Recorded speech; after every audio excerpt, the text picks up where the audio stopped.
It's been only 6 months since my wife Neha and I got married. We were still adjusting to our new life together. But one thought always stayed in our minds. We needed a home of our own. After searching for weeks, we finally found one. A small house in an old colony away from the noise of the city. The price was shockingly low.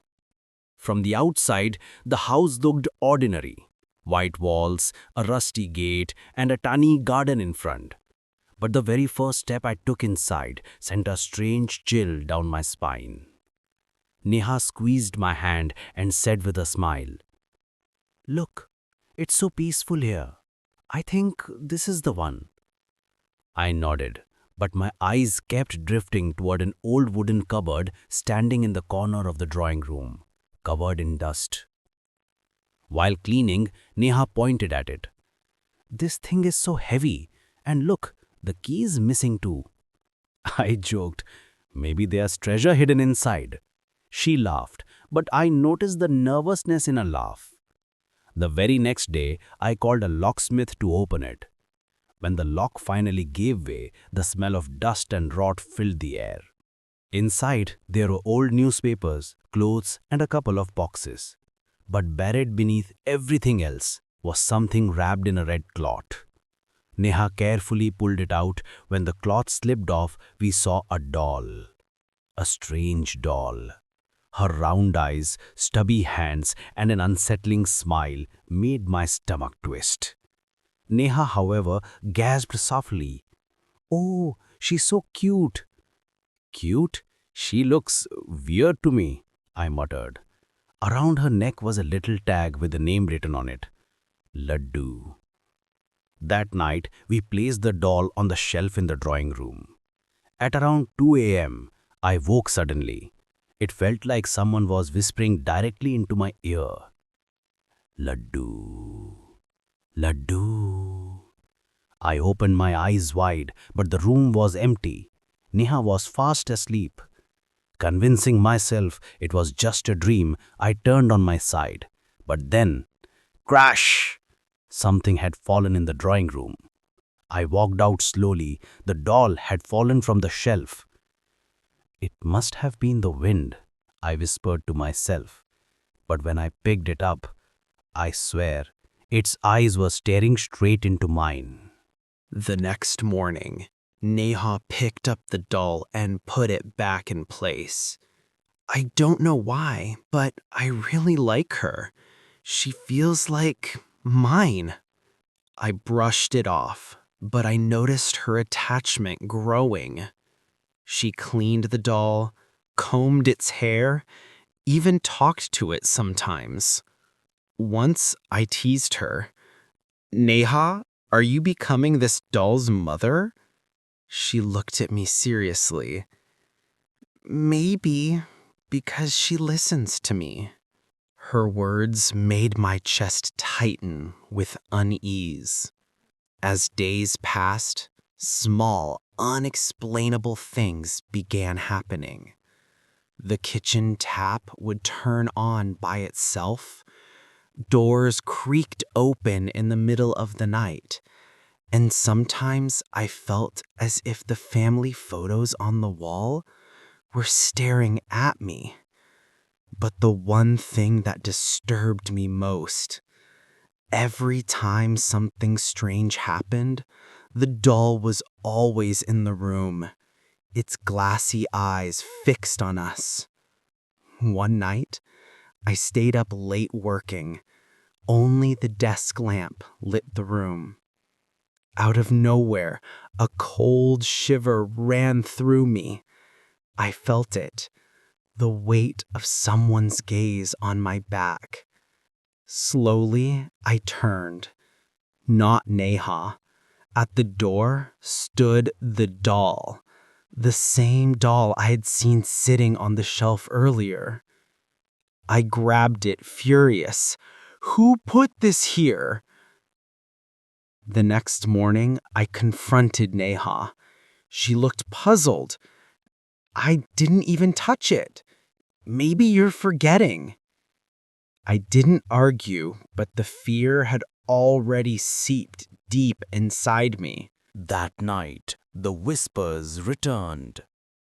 Laddu, Laddu. I opened my eyes. The bedroom door was half open. From the drawing room came the faint echo of laughter.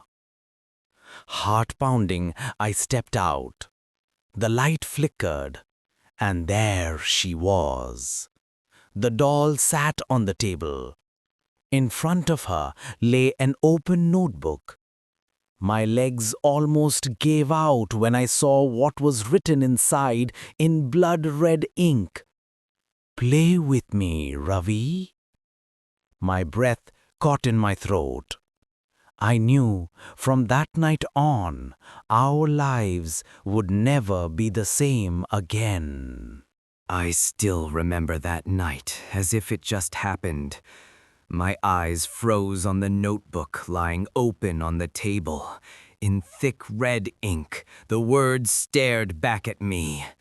Play with me, Ravi. My heart began pounding so loudly I thought it would explode. With trembling hands, I slammed the notebook shut and hurled it into the old cupboard.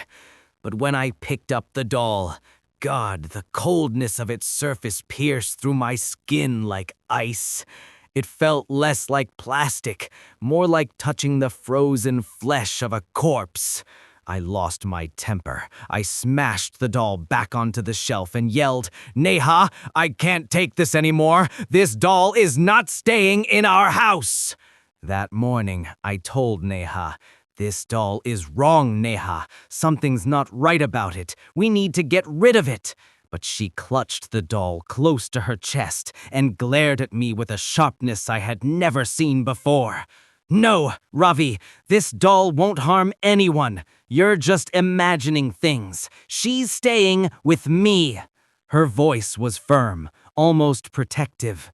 The look in her eyes scared me more than the doll itself.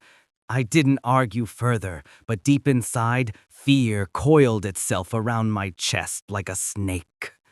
That night, as we slept, I was stirred by the faint sound of footsteps. Slow, deliberate. Tap, tap, tap. At first, I thought it was Neha, but when I turned, she was still beside me, deep in sleep. My breath quickened. I forced myself to glance at the corner of the room. And there it was, the doll, standing upright, its black, beady eyes fixed directly on me. A scream rose in my throat, but before I could react, it blinked. Yes, the doll blinked, and in the next instant, it was gone. In the days that followed, Neha started to change. She would sit for hours, talking to the doll as if it was alive. Sometimes she smiled, sometimes she argued, and sometimes she wept. When I asked her who she was talking to, she only whispered, "Laddu is my friend. She tells me everything." Each time she said that, my blood ran cold. This wasn't my wife anymore. Something else was pulling the strings through that doll. One night, I came home late. The house was pitch dark inside. "Neha," I called out. Silence. Suddenly, the living room light flickered on by itself. On the table lay the same notebook, opened wide. This time, the words read, "Don't try to take her away from me." My hands shook as I closed the book. That's when I heard it. Neha's laugh behind me. I spun around. She was standing there, holding the doll in her arms. Her eyes glowed with a faint red light. And she whispered, in a voice that wasn't entirely her own, "Ravi, Laddu is part of us now, forever." My lungs felt crushed. I could barely breathe. It wasn't just Neha and me in that house anymore. There was a fourth presence, and it had chosen us. My house no longer felt like home. Wherever I went, I could sense eyes following me, watching, waiting. And Neha, she was no longer the same woman I had married. She spent hours with that doll in her arms. Her smile was no longer warm, it was cold, twisted, almost foreign. One morning, I froze in my tracks.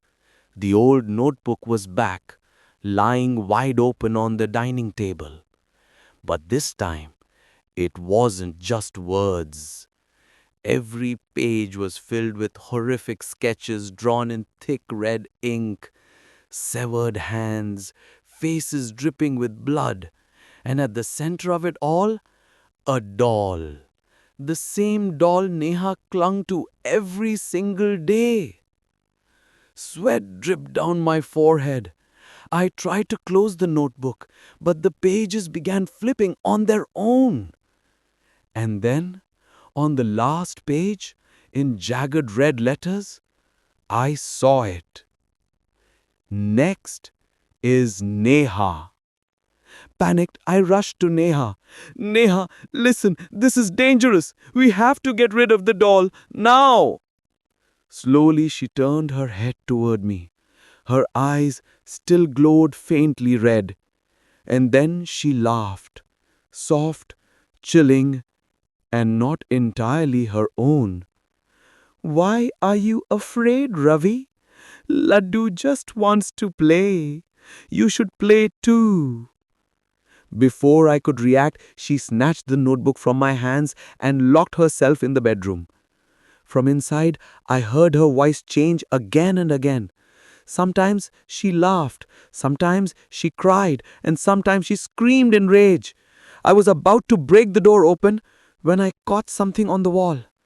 Written, in what looked like fresh blood, were the words, "The game has started." That night, the horror escalated. The power went out. The entire house sunk into suffocating darkness.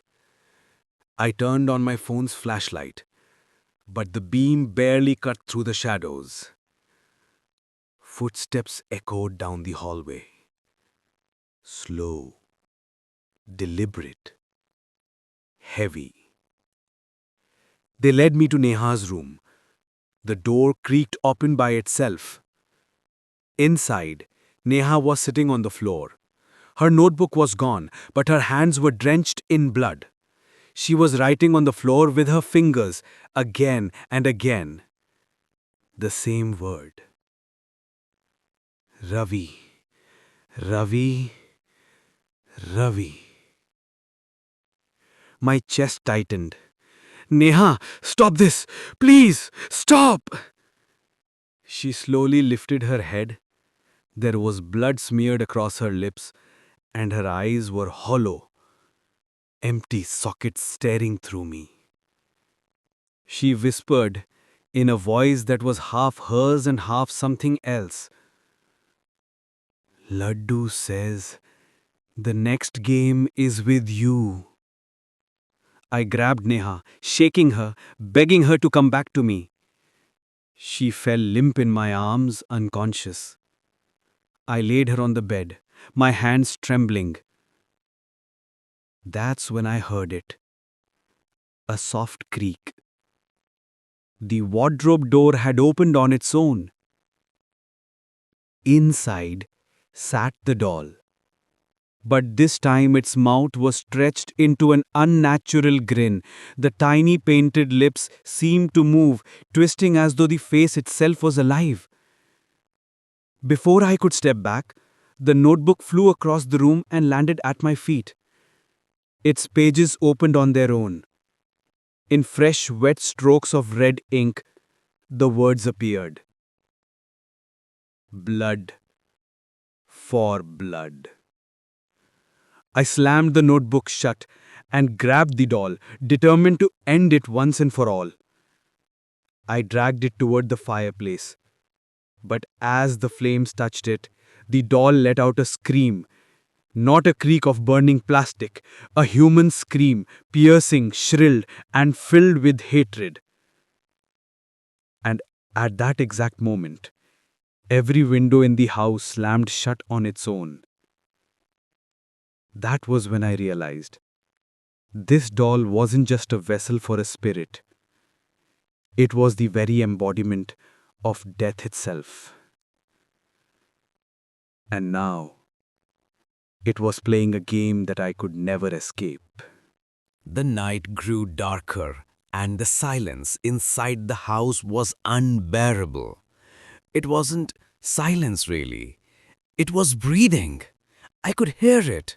The walls, the ceiling, the very air, it all felt alive, as if the house itself was inhaling and exhaling. I looked out the window. A heavy fog had swallowed the yard. The street was dead quiet, but even in that silence, I could hear whispers, low, taunting, crawling into my ears. I rushed back to the bedroom. Neha lay on the bed, her body trembling violently.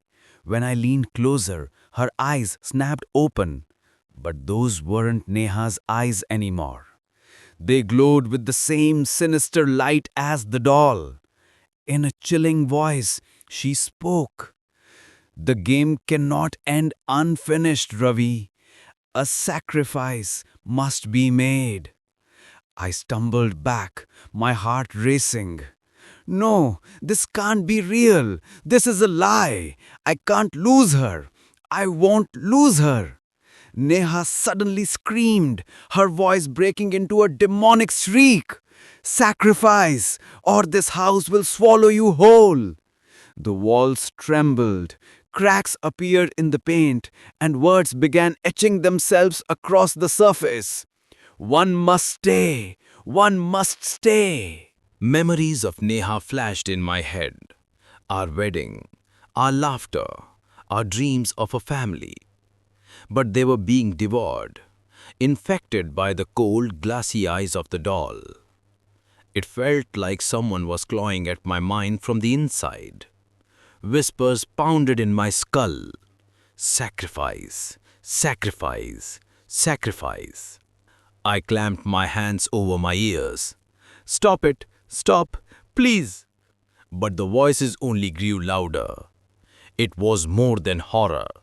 It was torture, and I was breaking.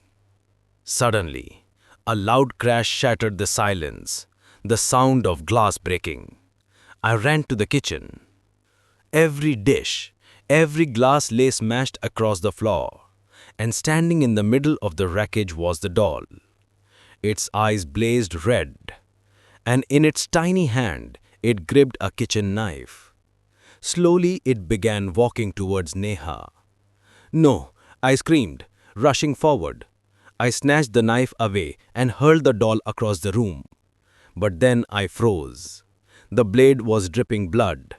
Not from Neha, from my hand.